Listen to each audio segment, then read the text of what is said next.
So இப்போ இந்த sum வந்து இன்ஃபனைட் லேடர் சம் இல்லையா, calculate equivalent resistance between A and B.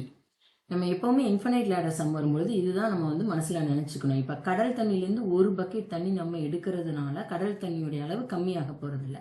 ஒரு 10 lakhs ருபீலேருந்து ₹1 நான் எடுக்கிறதுனால 10 lakh வந்து நம்ம இப்போ யாரும் போய் கேட்க போகிறதில்ல. அதே மாதிரி ஒன் கம்பேர் பண்ணக்கூடாது, பட் புரிஞ்சுக்கிறதுக்காக நம்ம அப்படி பண்ணுறோம். ஸோ இப்போ என்ன பண்ண போகிறேன் நான், இந்த இன்ஃபினிட்டி இப்போ இதனுடைய எஃபெக்டிவ் ரெசிஸ்டன்ஸ் ஆர்ஏபி நான் வந்து இப்போ வந்து ஆறுன்னு எடுத்துக்கிறோம்.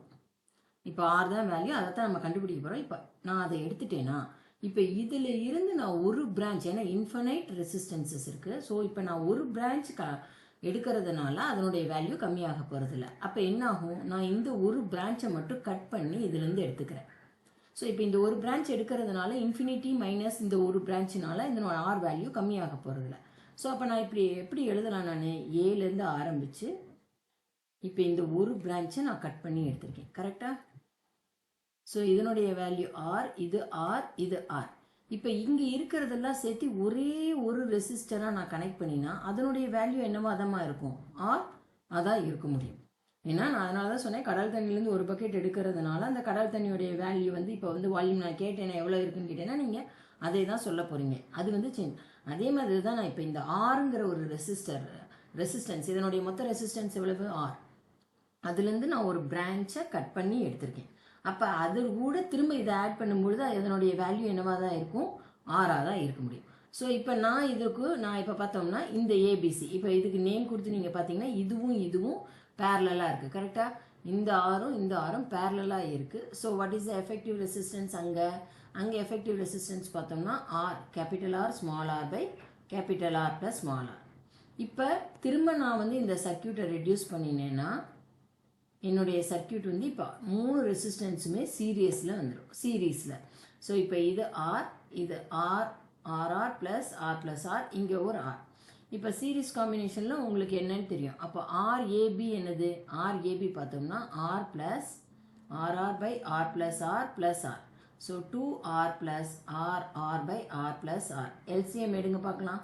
So 2RR plus 2R square plus RR divided by இங்கே என்ன ஆகிடும்ப்பா, ஆர் ப்ளஸ் ஆர்.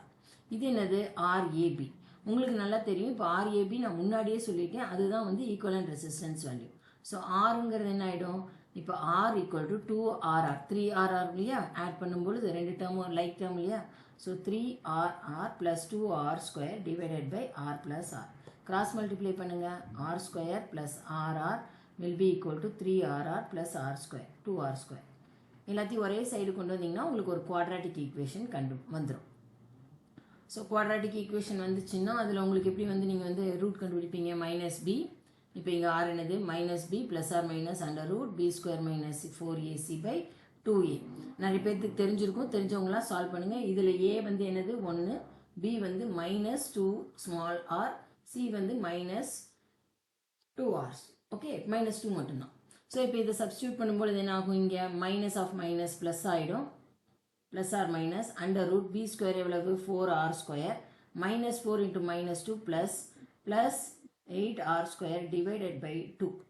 ஸோ இப்போ இதுலேருந்து ரூட் கேல்குலேஷன் பண்ணோம்னா இப்போ 2வை வெளியில் எடுத்துட்டிங்கன்னா 2/2, இங்கே ஆர் ப்ளஸ் இதுலேருந்து எவ்வளோப்பா ஆர் ஸ்கொயரை வெளியில் எடுத்தால் ஆர், இங்கே 12R வரும், அண்டர் ரூட் 12R. கரெக்டாக? ஆனால் அந்த அண்டர் ரூட் 12 நான் எப்படி எழுதலாம், 4 இன்ட்டு 3, 2வை வெளியில் எடுத்தேன்னா 2√3. அதனால் நான் வெறும்னு இங்கே என்ன எழுத போகிறேன், √3R. சரியா? இப்போ இந்த 2 கேன்சல் ஆகிடும். So R will be equal to R into 1 plus R minus √3. இப்போ √3யோடைய வேல்யூ 1.732. ஆர் வந்து நெகட்டிவ் ஆக முடியாது இல்லையா. ஸோ அதனால் வந்து R cannot be negative. So நான் என்ன பண்ண போகிறேன், இந்த மைனஸை எடுத்துக்கிறேன். ஏன்னா 1 மைனஸ் √3 மைனஸ் வந்துடும். ஸோ இட் வில் பி என்ன ஆகும், 1 ப்ளஸ் √3 மட்டும்தான் கரெக்டான வேல்யூ. அது நான் பார்த்தேன்னா 1 ப்ளஸ் 1.732. அப்போ அதனுடைய வேல்யூ என்ன, it is 2.732 times the small R. So இப்போ ஸ்மால் ஆர் வேல்யூ கொடுத்துருந்தாங்கன்னா நீங்கள் இதை கண்டுபிடிச்சிடலாம். ஓகேயா?